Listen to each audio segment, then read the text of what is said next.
Girl, I said I was not gonna do this again! Last year at the Canada 4 finale, I said I was never going to review 2 drag franchises at the same time. And here I am reviewing Dragula and Thailand 3, and now Canada's Drag Race drops this bomb on top of me. I need to be able to breathe. Hello drag experts, welcome back to my channel. It is your least favorite Drag Race content creator, Jer. The Canada's Drag Race Season 5 cast just dropped, and when Canada's Drag Race is on, I am sad. If you've been following for any amount of time on this channel, you know that the Canada franchise is the one that I live for the most. That production team never misses in anything they're doing. And that goes with casting, that goes with challenges, that goes with runway assignments. Everything is always perfect. I have never seen them fail. Overall, the entire package is strong and I appreciate what they're doing there. I also appreciate that Canada gives space for performers that would definitely not be allowed to be on a RuPaul franchise, or at least not celebrated. I appreciate that they are always allowing space for people to talk about current and relevant issues that matter, and not just the canned, I was born at a really young age vibe that the RuPaul production team goes for. Canada's Drag Race allows for real, authentic, genuine queer experiences, and I love that. I am going to complain all season because it is an 11 queen cast, and I hate odd-numbered casts. I like even numbers, and I think most people do. So as some of you may know from other drag season reviews, I love to talk about the promo looks and rank them according to my favorites and my least favorites. But this time I'm gonna do things a little bit different. I'm gonna do a blind ranking. So I'm going to rank them from 11 to 1, and hopefully by the end, we've made the right decisions. So ready or not, here we go. We start out with Helena Poison. I'm really digging this early 2000s punk girl hair with the crimping, the multi-dye colors. I think it's really fun. The makeup is interesting. I'm really enjoying a lot of elements of this, and incorporating the honeycomb print in so many different places, not only as a solid, but also as the border, was really fun. I'm enjoying the honeycomb bra. It actually looks like a honeycomb to me. Take a shot every time I say honeycomb. You'll be blitzed by the end of this video. I'm enjoying just the punk aesthetic of all of this. And then my favorite part of this is that there is a little bit of skin showing. When you cover up so much of your body, it's always good to have some skin showing. I mean, this is pretty solid. I don't want to rank it too high because I haven't seen anybody else, but I mean, this is like a 5 for me. Next is Jaylene Time, who is an indigenous two-spirit transhuman, according to their Instagram. They are definitely a little bit older.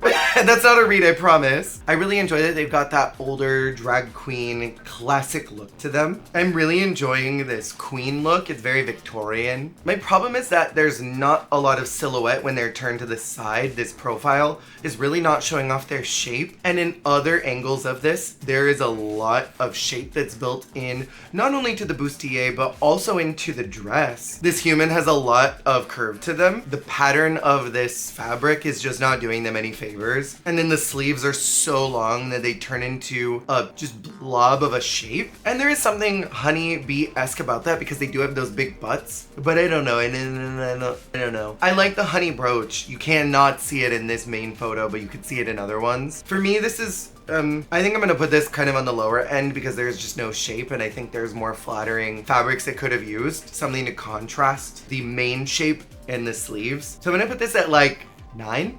Next up is Michaela Couture. I actually knew that they were gonna be here before I even looked at the Instagram because my sibling sent me a photo, and I thought, isn't that Isis's daughter? I love that we're in this era right now in Drag Race where it's a little more meta. Drag Race is now at the point where it's referencing itself. We have our very first pit crew Drag Race contestant that is happening over in España right now, and now the very first makeover contestant is returning for a slot in the competition, and I think that's so cool. Michaela's beautiful. Looking at the outfit, I would not get honeybee from this. It does look very warrior-like. It looks armor-like. The print is almost more cheetah or leopard to me, just because of the shapes and the way that it's all broken up. I really do like it though, but I will say I'm not a super big fan of this hair, and the last contestant had this as well. This trend right now of these really sculptural hair pieces where There are actual curls that are built into it, but they go off in tendrils. I'm just not a fan of that. They're never in flattering colors, and this particular icy blonde is not flattering to the rest of the look. I would have loved this in a deeper amber. I would have loved this in a more honey color. This is just not a flattering color, and it doesn't have any lowlights in it that I think would have given it more dimension. It is just a bodysuit though, so that is automatically a little bit lower for me, so I'm gonna put this, I think, at 7. Wait a second.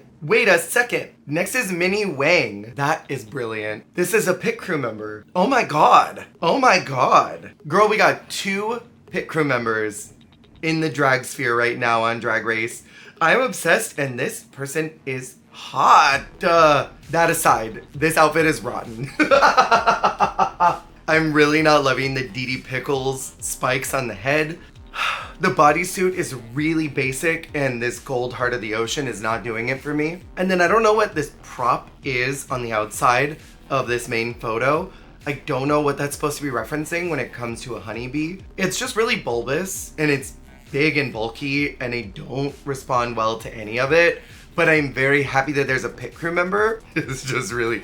The morph bodysuit is just not it for me. I'm so sorry. This is bottom of the barrel for me. I'm putting it at 11. But the name Minnie Wang, please tell me that's how you say it. Hold on, I need to listen. Minnie Wang! It is Minnie Wang. Those were supposed to be wings.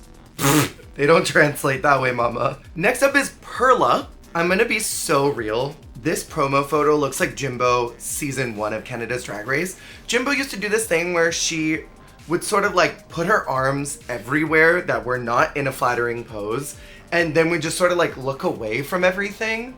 Jimbo now knows what she's doing, but this is giving Jimbo energy from season 1. But then the second photo in this Instagram lineup is so glamorous.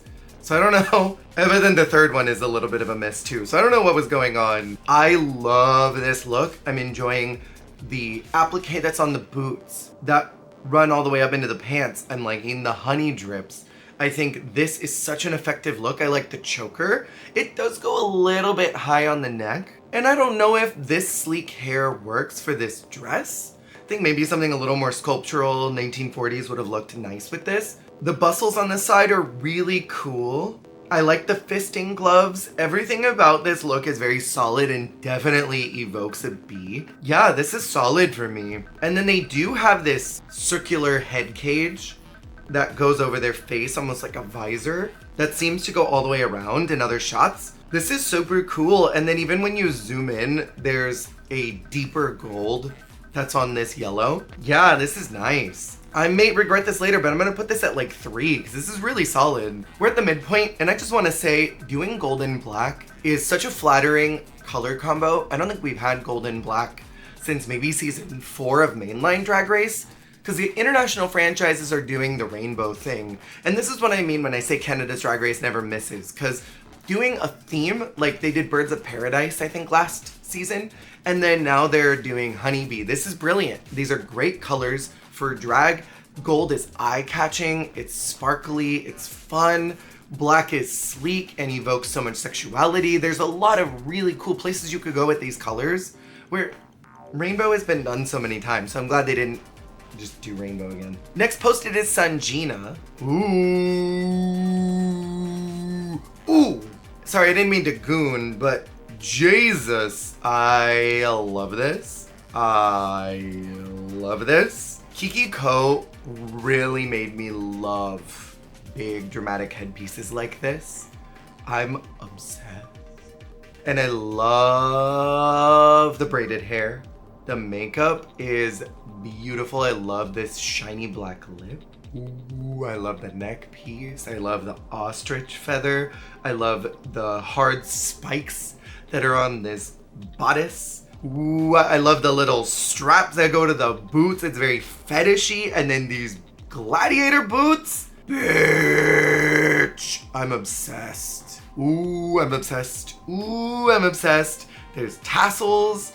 There's gold feathers. This club has everything. And there's ruffles on the skirt. Bitch, this is number 1. Sorry, this is it. This is number 1. This is the winner. Hi, I am obsessed with you. And Sanjina, how do you say your name? Your girl, Sanjina. Sanjina! Period. Sanjina, I'm obsessed with you. I hope you win. Next is Terra Nova.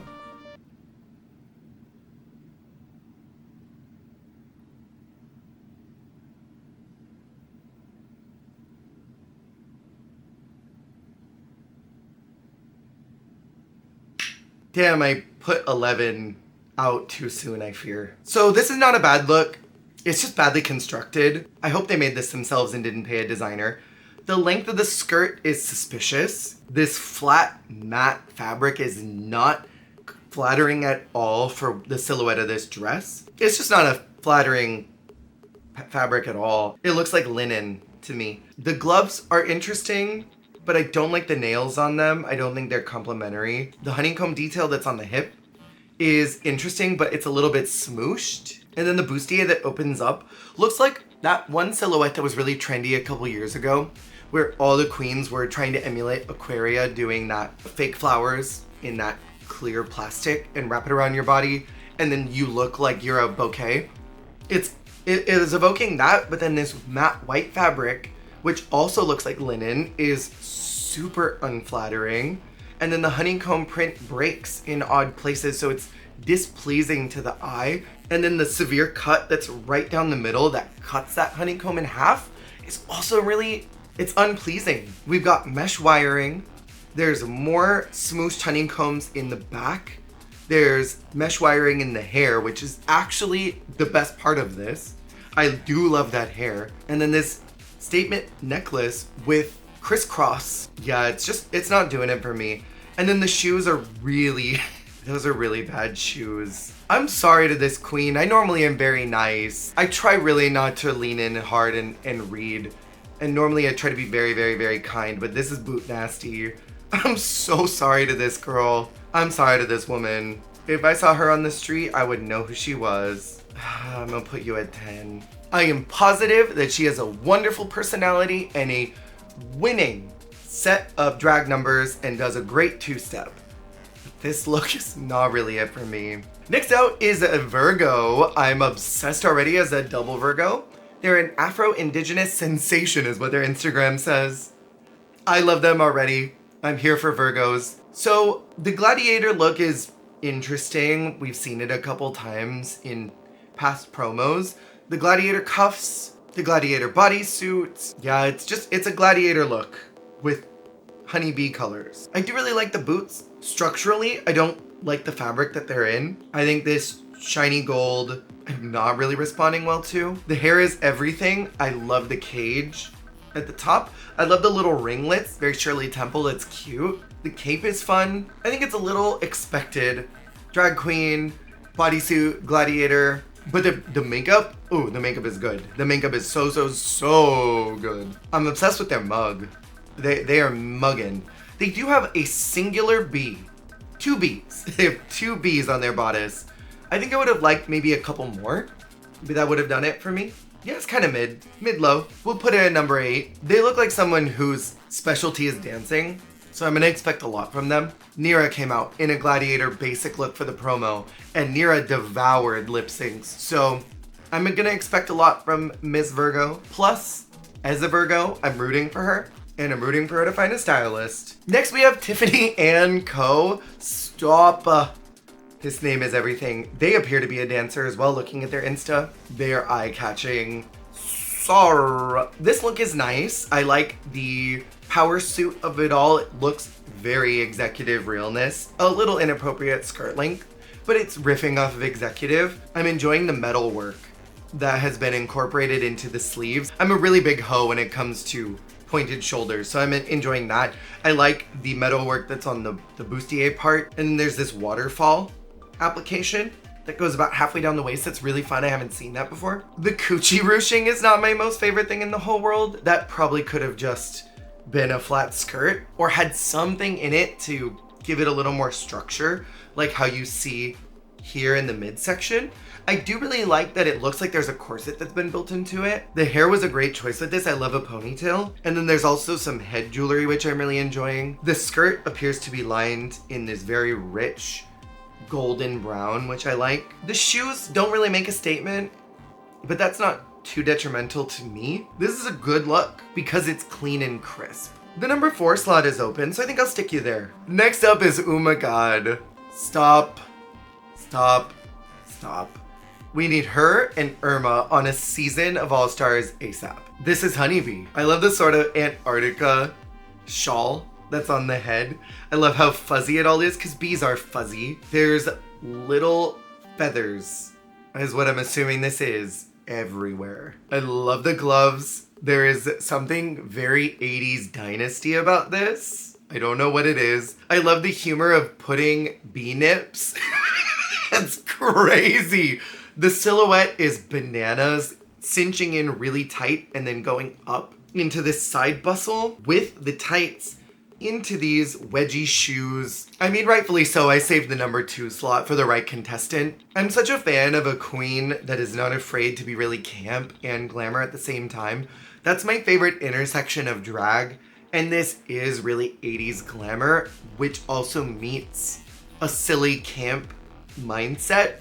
I'm obsessed. And I actually do really like the nails on these gloves because they're more pointy. And this makeup is so fun. I think they've blacked out the middle of their teeth. They've really sculpted out their nose and their cheeks using contour. And I think what's the smartest about it is you've got this spit curl right here. That's brilliant. And this pop of blue. It breaks up the gold and the black. When you surround your face with one color, it's very easy for everything to wash out. Having the sensibility to attach a color and find something that is neutral enough that it doesn't distract, but is strong and powerful enough that it pops, brilliant. Mwah. I cannot wait to see what this queen does.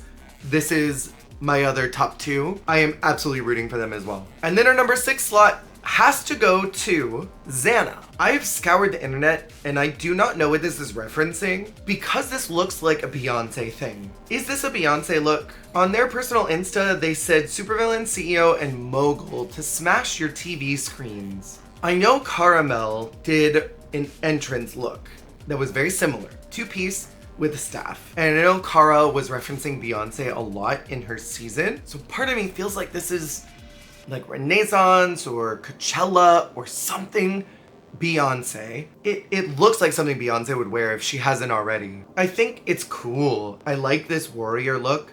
The staff is super fun with the sword details on both sides. I'm really loving the headpiece. That's so fun. And it's got antenna on it. Jesus, they look like a supervillain. I'm obsessed and I'm sad that they're at the midpoint because that would have probably put them at number 3. Had I known, they would have gone a lot higher. Loving the boots. The hair seems to be maybe dip dyed in black, which is fun. Oh no, the hair's not dip dyed. I'm scrolling through the photos. There's a weird edit at the tip of her hair that is not present in other photos. Girl, what happened to that? Someone did a bad job in the editing booth. I'm sad I blind ranked her so low. Cause yeah, she's doing it for me. And with that, that is the Canada's Drag Race Season 5 cast. I'm so excited. Cannot wait for this season. I'm always sat for Canada's Drag Race. I will see y'all in November with that if you are looking forward to this cast. And as regular, I will be continuing to review Dragula. And as of right now, we're gonna see how we feel about Thailand Season 3. If it doesn't pick up from the last episode, I might just drop it and we'll focus on Canada and Dragula until Dragula's over. And we'll just focus on Canada. So excited. Thank you, Canada's Drag Race production team, for giving us what needed to be given. I will see y'all on the flip. Hey, thank you so much for watching. If you liked the video, make sure to click that like button. And if you want to see more, hit subscribe. Goodbye.